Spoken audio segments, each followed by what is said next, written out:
expo là, consacrée à la vie à Dreux, pendant la Grande Guerre. C'est ça le titre, Jean-Paul? Oui, je pense qu'on aurait dû l'appeler « Vie et mort des Drouais pendant la Grande Guerre ». Ah non, parce que non la vie elle a continué quand même. Oui, mais on a aussi les papiers là, de beaucoup de morts Drouais pendant cette guerre. Justement, c'est l'intérêt, moi je pense, de ce travail qu'on a effectué, qui a commencé depuis l'an dernier, c'est de montrer que, hélas, il y a eu des centaines de milliers de nos ancêtres qui sont restés là-bas, dans les tranchées. Et puis, à Dreux, la vie, elle a continué, les femmes prenant le relais, enfin, vous voyez, c'est quand même très l'originalité, je pense, de cette expo. Alors, avant d'entrer dans le vif du sujet, là, je pense qu'on aura un invité de marque, qui doit venir, on le verra. J'ai l'excuse de transmettre de Gérard Hamel, il est ailleurs. Oui. D'abord, merci à tous les élus qui êtes venus ce soir, parce que je sais que vous êtes pressés de partir pour aller à l'autre.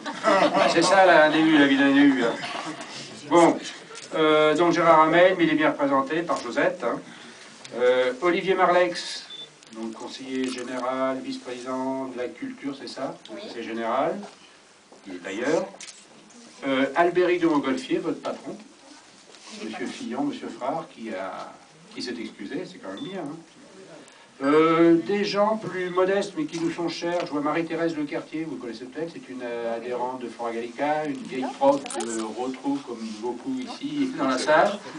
Bon, c'était quand même pas la guerre de 14, mais bon, ça commence à dater. Et Marie-Thérèse, c'est une personne discrète, si vous voulez, mais qui... Quand on a abordé ce sujet-là, déjà à titre personnel, elle nous avait apporté l'an dernier des documents poignants, si vous voulez, sur ses ancêtres. Et puis, avec l'UDTL, elle a travaillé sur l'enseignement technique à Dreux, et en particulier pendant cette période de la Grande Guerre. Alors, les hôpitaux de Dreux pendant la Grande Guerre, elle en connaît beaucoup plus que nous. Elle a collaboré dans le peu de place que Jean-Paul lui a laissé. On lui a laissé la place qu'elle voulait.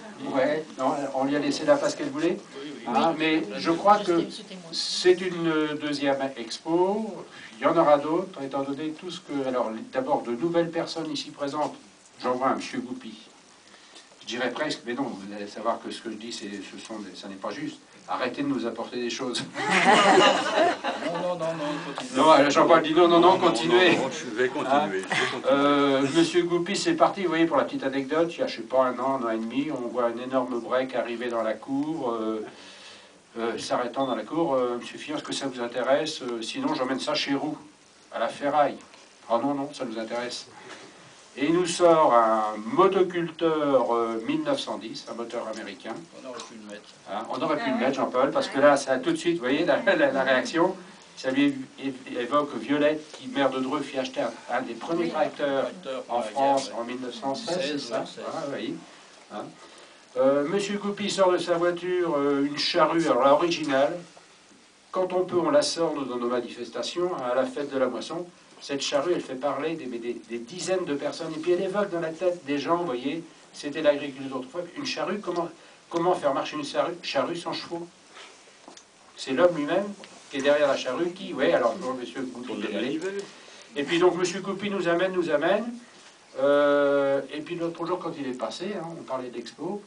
Ah, mais ma famille, moi, de Luret. Alors, je vois le maire de Luret baver d'envie, là.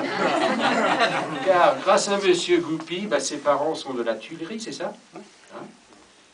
La guerre de 14, il a plein de documents, il a des photos d'époque, d'habitants de Luret. On n'a pas trouvé de traces du maire, du jeune maire. Il était garde champêtre à Luret. Son père garde champêtre, vous voyez. Il a été garde champêtre. Voilà. Ce genre de...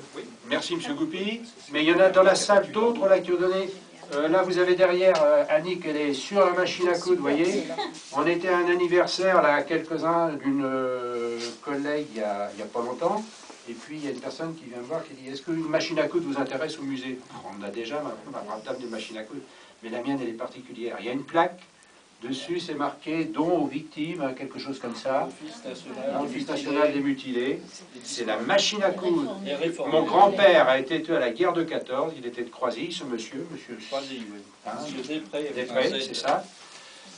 Donc, le grand-père a été tué à la guerre de 14. En 1919, on a donné à Madame Després, veuve, en hommage, disons, au décès de son mari, cette machine à coudre. Vous voyez. Alors, cette machine à coudre, Je crains que si on ne l'avait pas récupérée, elle partait à la décharge.